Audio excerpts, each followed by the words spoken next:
joins us now live. Tom, good to see you. Welcome. Alex, it's really nice to see you again, too. And it's good to see that tartan tie is back, too. You know it's a big night when the tartan tie comes out. This is something I know you've been advocating for a long time. Why is this important, and how is this going to work? Well, let's start with why it's important. Transportation and getting fossil fuels for transportation, extracting them, causes over half the greenhouse gas emissions in the state of California. So having just gone through this crisis and still being in the middle of this crisis, having to do with extreme heat, thousands of fires, and then, some of the worst air quality and the biggest acreage burned in California history, what this did is go after over half the emissions coming from the state of California. And it's done over 15 years. What the governor was saying was that after 2035, the sale of new vehicles in California are going to have to be zero emission vehicles. So it goes right to the heart of greenhouse gas emissions from our state and is an important substantive change for us. And it is a symbol to the whole world of what we think can be done, the kind of innovation and leadership and job creation and product creation that California is famous for. And Dr. Drew, just a couple of points I want to make sure our viewers understand. This does not mean that you can't buy or sell used cars. Can you drive a gas car? You can drive a gas car. You can buy a gas car from another state. Right. You just can't buy a new gas car from California in 2035. Go ahead, Dr. Drew. No one's going to take your car away.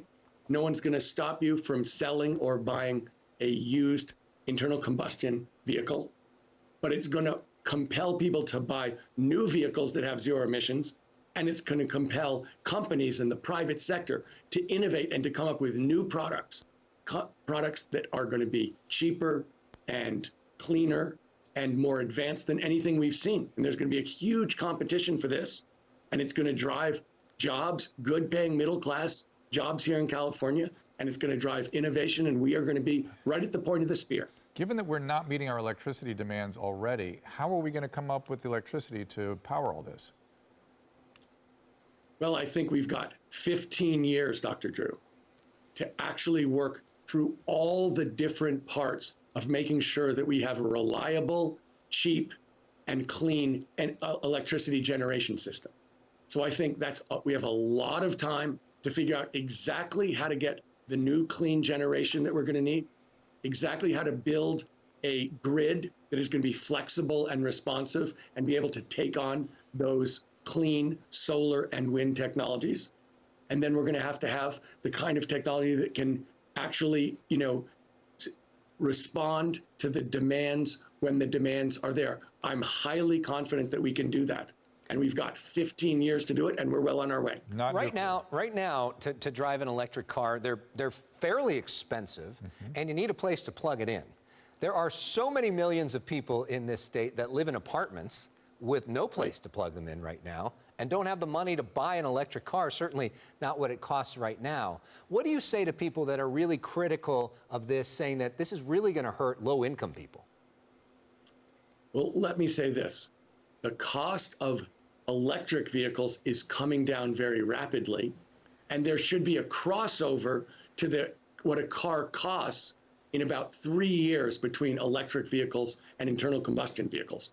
And that doesn't take into account the fact that it's much cheaper to operate an electric vehicle. You don't have to go to the gas station and fill up all the time. It doesn't have all the needs to go to the repair shop to have it serviced. But we believe that the absolute sticker price is going to cross in about 3 years. In addition, the state and private companies are building hundreds of thousands of charging stations across the state. And let me say one more thing, Alex, which I think is important, and I think the governor said this. There are going to be new technologies. The state is going to be agnostic about what kind of zero-emission vehicles are produced. I think this statement and this mandate from the governor and from the Air Resources Board is going to encourage all kinds of new ideas and new ways. So there's an assumption right now that we're going to be working from the existing technologies, and everybody knows about electric vehicles. But I'm pretty confident that in the next 15 years, we're going to see things that people haven't thought about that are going to be cheaper and newer, and they're going to come from innovation and research and engineering here in California. And we're going to see the kind of things that have happened here so many times, whether it was in defense electronics, whether it was in communications, whether it was in information technology, which is what California has been leading the world in for decades. Again, it's very exciting ideas.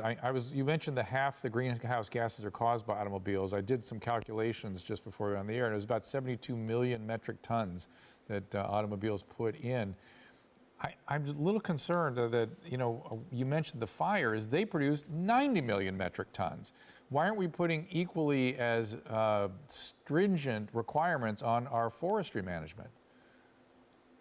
I think we are. When we think about the crisis we're in a crisis related to climate change. And so there are two things that we have to do both of simultaneously. One is to adapt to the problem that we're in, which is to mean different forestry management, trying to make sure that we contain the fires, that we prevent the fires, and that we help the people affected. Absolutely. Yeah. But we also have to go after not just the symptom, but the root cause. And so we have to do both, Dr. Drew. Of course, we have to take care of the people in this state. That has to be a critical action on the part of state government. But don't forget, the state government only controls 3% of the forests in the state of California. The federal government controls 57%, and private interests control 40%. Yeah. Of course, we need to do that. But we can't just go along thinking we can adapt to these changes. Last month was the highest recorded temperature ever on planet Earth in Death Valley. Yeah. Yeah. I've been working on this for years. We do have to do both. I think that it is absolutely critical, though, that California do what we're doing, which is substantively make the kind of change that Governor Newsom made, which I think is absolutely critical, the kind of leadership this crisis demands, but also lead the world. Thank you, Mr. Steyer. All right, we are out of time. Tom Steyer, thank you for sharing your views. Congratulations. I know this is something you've been working on for a long time. It's a very good day. Good day for California. We're taking action. We're not victims. The governor's leading us in just the right way. We'll be right back.